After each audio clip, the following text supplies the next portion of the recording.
आज आपण अग्निहोत्र कसं करायचं हे जाणून घेणार आहोत.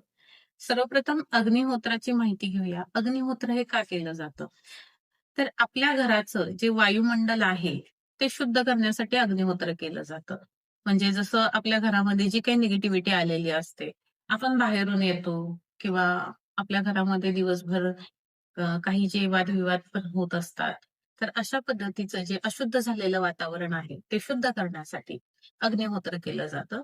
आणि आपल्या शास्त्रीयदृष्ट्या असं मानलं जातं, की तुपाचा जो अग्नी प्रज्वलित होतो, त्यातून जो धूर निघतो, त्याने वायुमंडलाला फायदाच होतो.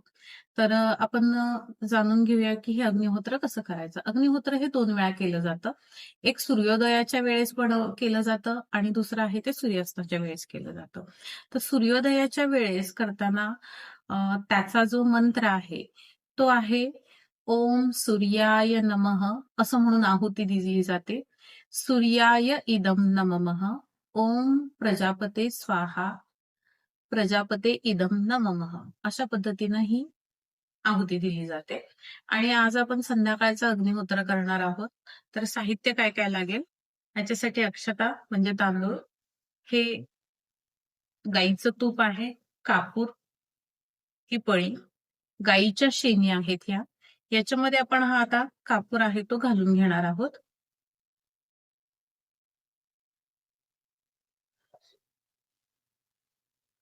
थोडंसं तूप घालून घ्यायचंय.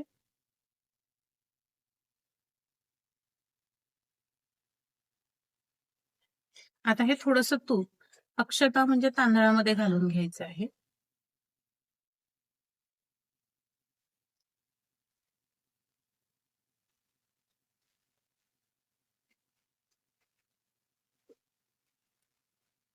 आता आपण अग्नी प्रज्वलित करणार आहोत.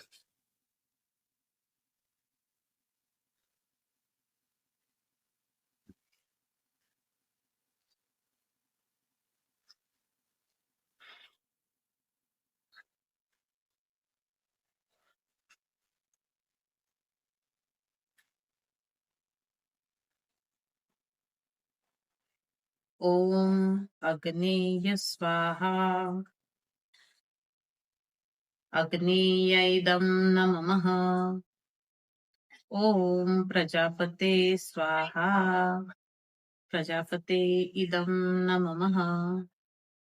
आणि 5 वेळा गायत्री मंत्र म्हणायचा आहे. ओम भूर्भुवस्वः ओम तत्सवितुर्वरेण्यं भर्गो देवस्य धीमहि धियो यो नः प्रचोदयात्. ओम भूर्भुवस्वः ओम तत्सवितुर्वरेण्यं भर्गो देवस्य धीमहि धियो यो नः प्रचोदयात्.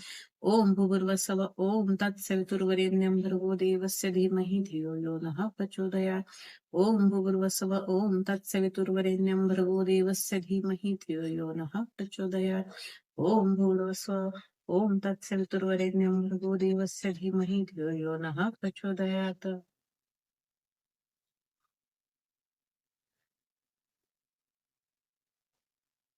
यानंतर जी अग्निहोत्राची जी राख तयार होते, ती तुम्ही तुळशीच्या रोपाला किंवा झाडांच्या कुंड्यांना घालू शकता.